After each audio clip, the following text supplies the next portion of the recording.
Hey everyone, Eric Watson here, freelance writer, player of games, writer of words, recorder of videos, and tabletop role-playing aficionado. Welcome to another DM's Guild review, my written and video review series where I take a look at the adventures and supplemental material at the Dungeon Masters Guild website. For this video, I'll be reviewing the DM's Guild Player Supplement, The Art of War for D&D Players, designed by MT Black for Dungeons & Dragons 5th edition. A review copy has been provided for the purposes of this review. If you enjoy my videos, consider using my affiliate links for your DM's Guild shopping and supporting me via patreon.com/RogueWatson. Shout out to my platinum patrons, Andrew, Richard, Joe, Will, Tiny Dancer, Crazy Pat, Nick, and Ribzung. And gold patrons, RPG Papercrafts, Charming Grenade, Pretty Boy Numa, Marcos de Vicente Gilberto, Sean A.K., Cert2B, Adam, Dead Lizard Lounge, and Sam. Thank you all very much for your support. The Art of War is one of those classic books that I think a lot of people put on their bookshelves because it's cool and everybody knows like the title, but I think few people have actually read. I have not, but it is apparently one of those books that really holds up pretty well. Famously written by, I believe, a Chinese general, and had just it had a lot of like tactical combat and warfare knowledge in there that also can be applied philosophically to life in a lot of ways. And apparently it holds up pretty well today. And a lot of material that kind of uses the art of war as, you know, something that has to do with combat or warfare as just a reference to that and nothing more. What this does is actually goes full on with the kind of Chinese Oriental theme in terms of like the font and the structure, and B, actually including Sun Tzu quotes, which I assume are actual quotes. Like I said, I didn't certainly verify or go that far, in every chapter, and it apparently breaks it down pretty similar to how the Art of War's chapters are broken down, although obviously applied to D&D. I don't think Sun Tzu had magic and had to fight dragons. I, granted, haven't read enough of Chinese history, but I think that's how it was. What this is a... This is kind of unique. It's a player supplement. It doesn't actually offer anything new, which is interesting. So usually in the DM's Guild, we're getting adventures for DMs to run, or you're getting new material in terms of like new races or new classes or new magic items, or even new like optional rules to use. This is not any of those things. This is basically taking a lot of rules in the player's handbook and just kind of highlighting and reminding everybody about them, but it's written in such a way as to make them even more digestible and easy to read. Like, this is about 60-some pages, and it is a very quick, easy read in a good way. Like, it's written in a very casual first-person style that's like somebody is just talking to me rather than I'm reading some extensive prose on player rules. So it basically takes like the chapters of the player handbook that have to do with combat, that have to do with spell casting, and a little bit of like downtime, those kind of chapters, and creates its own little booklet. It's 60 plus pages, that does a pretty good job of highlighting a lot of those things. And the best thing about it is it will go over things that are very often overlooked. For example, using the help action in combat, or when to drop prone, when to use dash or disengage. There's also a bit of a build guide for player. It doesn't go too far into anything. It kind of skims the surface. It's more about covering a lot of different things rather than diving into any one particular thing. So if you're looking for, a specific dive into spell casting, for example, I don't think you're going to get that here. And in fact, I think the spell section is probably the weakest part of this book. But it's a tricky one to recommend because I think it's very well written and it's nice to be reminded of these things. But I almost feel like this was created in response to like players who are just getting into D&D and starting to do those Google searches about, okay, what is the best paladin build, or what should I multi-class into from here, or what spells should I take? That's the kind of stuff that this book puts together, which is on the one hand nice, but on the other hand you can also just Google search for that stuff pretty easily, whereas this doesn't actually provide any new content. By new content I mean like new rules or new options or something new. Instead, it's basically just using everything that's in the player's handbook, maybe a little bit from the Dungeon Master's Guide as well, and just kind of presenting that in another different area by still making it a enjoyable read. It's very easy to digest. And I really like the format that's used here. Even the font is kind of reminds me of a like an Oriental style, I guess, which is nice to see.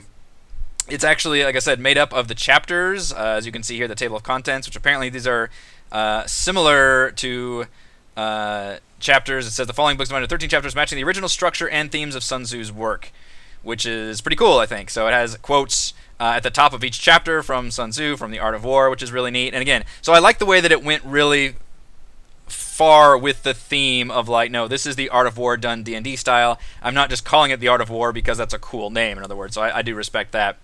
I like the downtime stuff. A lot of that is from like Xanathar's or the Dungeon Master's Guide. I'm going to kind of skim over a lot of this and get to the stuff that I particularly like. So there's stuff on rests. There's a breakdown of, again, so this is an example of all of this information is in the player's handbook. This is the like random little items that you can buy, which I'm sure a lot of people just completely forget about until you need them. For example, like chain, crowbar, tinderbox, a 10-foot pole.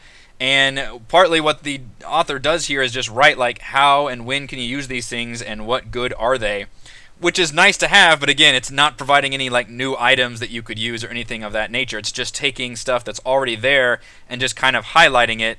So this is what you should be remembering. And a lot of this is useful for refresher. As I mentioned, this is probably going to be particularly useful for people that are just starting to get into D&D. They've already maybe played some games, and they're starting to get, and you can kind of feel yourself whenever you get into basically anything, whether it's a game or a new hobby or something, when you've learned the basics and you really want to start getting as much information out there and learning as much as you can about the thing that you are now into, this would be an excellent like first get for that, because it does a great job, especially if you want to look at what else can I do in combat rather than like walking up and swinging my sword. All that stuff is in the player's handbook. You technically don't need this. You just need the player's handbook, and it has all that information. But for some reason, I think it's just the way this is written, this does a really great job of reminding, and it does, to be fair, offer some interesting new tactics. The one that I remember that was, I'm going to really skim now, that was really cool for me, here we go, using movement in combat. For example, it says dropping prone. Usually in combat, and I've got hundreds of hours in D&D by now over the course of several years, and people are way more veteran than I am. How often would you think to drop prone in combat? It's something you see in war movies or in any kind of like action combat sequence. People immediately drop down because there's guns flying everywhere. Well, D&D doesn't usually have a lot of guns flying everywhere and bullets, but in a ranged combat situation, if you drop prone, ranged attacks have disadvantage on you, so it's actually really useful. And because dropping prone costs nothing and standing up only takes half your movement, you can just drop up and down, and then use cover and do all that. Those are the kind of things that a very new D&D player may not realize, and frankly, even a veteran D&D player who maybe hasn't played that kind of class before, or maybe has just kind of fallen into the rut of like, I look at my character sheet and I know I can do this, and this, and that's all I can do. Maybe you don't think quite outside the box enough. And in this case, I really do love that it reminds you of these different ways you can do. It also mentions like the best practices for using dash, and the fact that like rogues and monks have a good way of using dash because of their bonus actions. And maybe you are playing a rogue for the first time and you didn't realize, oh yeah, as a bonus action, disengaging and dodging might not be the most sexy thing out there, but then you kind of read more about these tactics, like, okay, I can see exactly how I can utilize this to the full extent. And for that reason, I think it is pretty good. For somebody that already knows how to use a lot of their different abilities and environment in D&D, I don't know how useful this will be, in which case the best things are going to be like the build guides, I guess is the best term to use. It does break down at one point in its tactical roles the classes in terms of, it says defenders, strikers, controllers, and boosters. This is very odd terminology to me, coming from a video game, and I guess technically a Morpeg background. At this point, if you gamed your way through the early 2000s, you have a Morpeg MMORPG background. And for me, that's where it really came into and before then, obviously, but really came into the tank, healer, DPS, Holy Trinity Triangle. In this case, it breaks it up, and it does mention that there are different, defenders are also known as tanks, meat shields, and bricks. It's just curious that they use this kind of terminology. I would automatically always say tank support, if not healer. I would say support to use. Really, MOBAs, I guess, do that. And then controller, I guess, is still okay. Maybe crowd control. Striker, I find very odd, but it's probably a better term than DPS. What's really funny about this one, though, and maybe that's a consequence of the fact that D&D classes are so malleable now, especially after Xanathar's added so many new subclasses, the fact that you can really specialize your class to do a number of different things.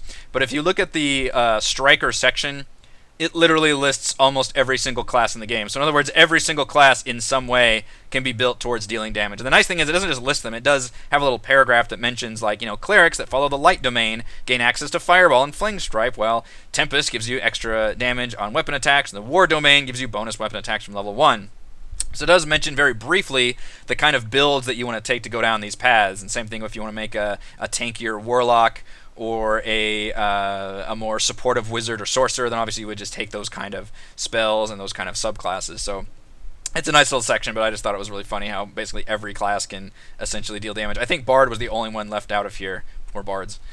Action economy is another thing that it goes over. And again, these are things that people that have played D&D are going to be very well versed with, and I don't know how useful it's going to be to rereading. I think it's still a fun read and useful, but it seems like it's going to be more useful for newer players than it is for veterans, unless you're the kind of veteran that has really waned on your knowledge and just kind of coasted along on whatever your abilities are. Maybe you've forgotten a lot of these things, in which case, I mean, you could just crack open the Player's Handbook, but it does make for a fun read. A few interesting things it does is list the damage resistance of like all monsters and break it down into a table.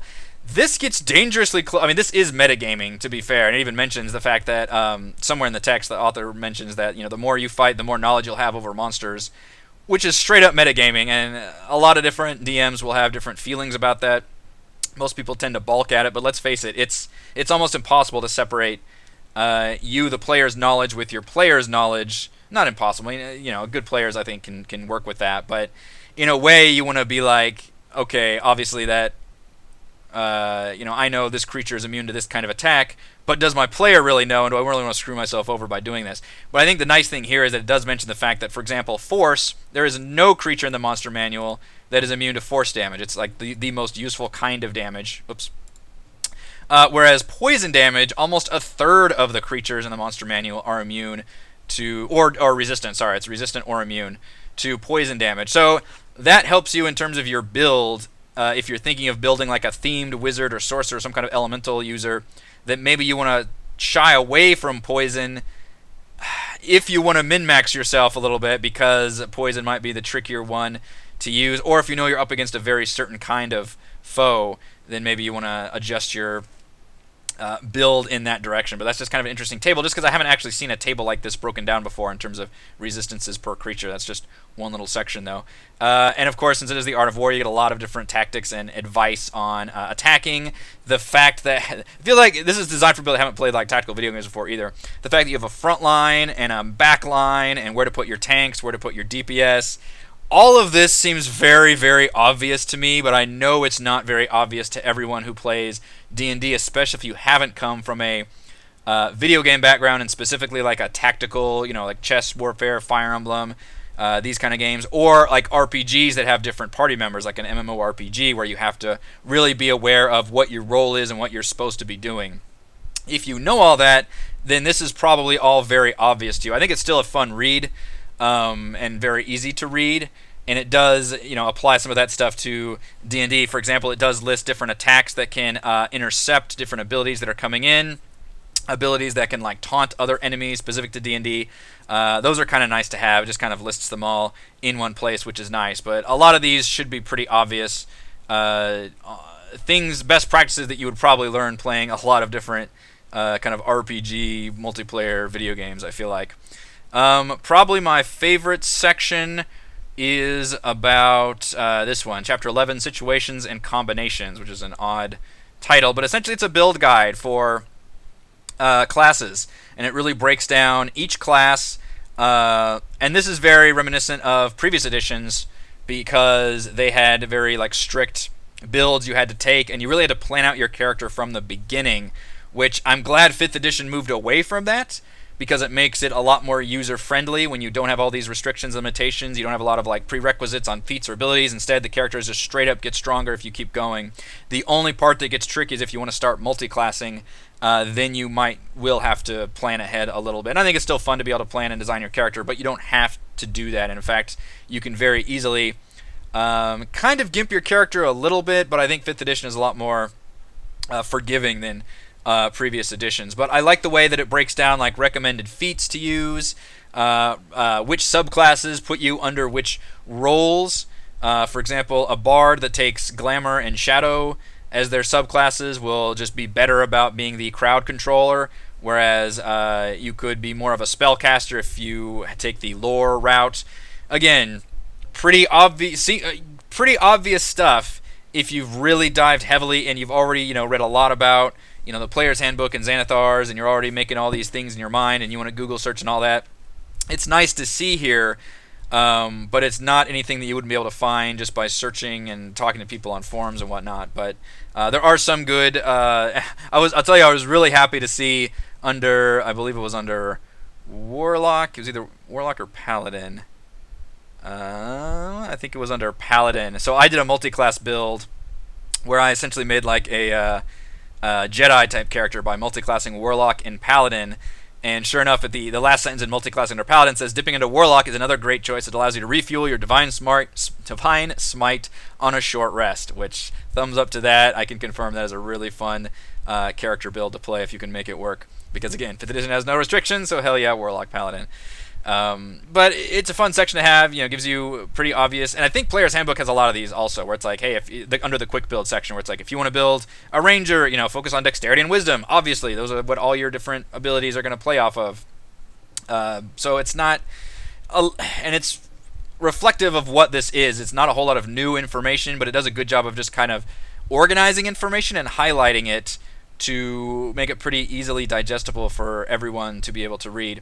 Coming off my favorite section, because I just like reading other people's build guides and seeing their opinions on that, is the spellcasting section, which what I really wanted here was a deeper dive into, like, I did want recommended spells, but I wanted an explanation of why those spells are recommended, maybe highlighting spells that aren't used as much and explain how you could use them better, and then explain spells that are generally used a lot and become like core to those classes, like for like Hex for a Warlock and Hunter's Mark for Ranger, and explain why they are core to those classes.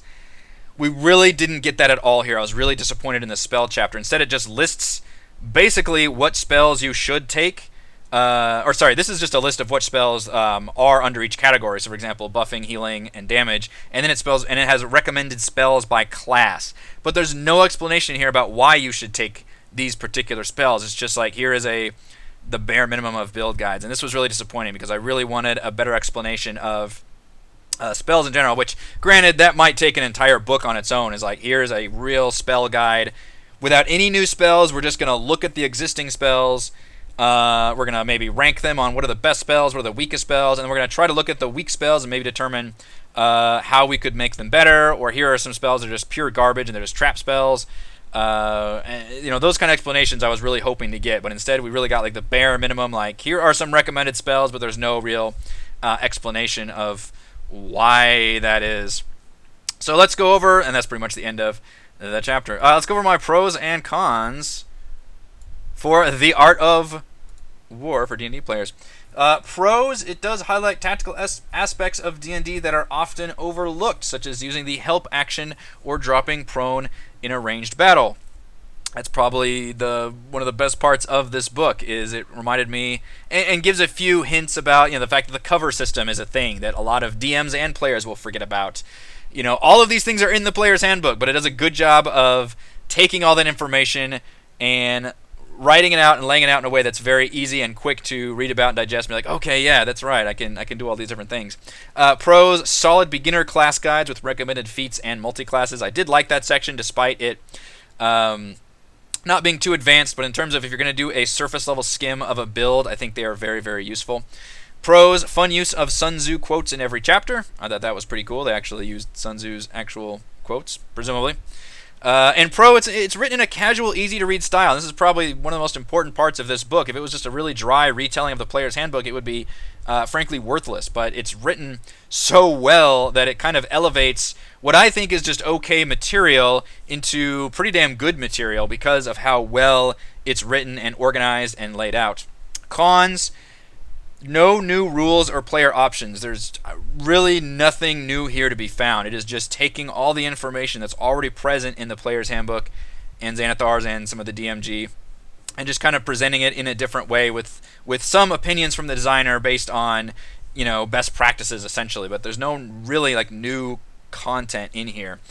And the other con is the spell chapter. I was disappointed in it. It just lists recommended spells, but there's no real explanations. I was really hoping to get a deeper dive into, okay, why are these spells recommended, and maybe which ones are not used as much that could be used more. Final verdict: The Art of War for D&D players provides deeper but easy-to-read explanations of the advanced rules, concepts, and nuances from the player's handbook. Thank you everyone for watching this video review. You can see my written review at RogueWatson.com. You can support my work at Patreon.com/RogueWatson, and you can follow our own D&D adventures here on my YouTube channel. Thank you.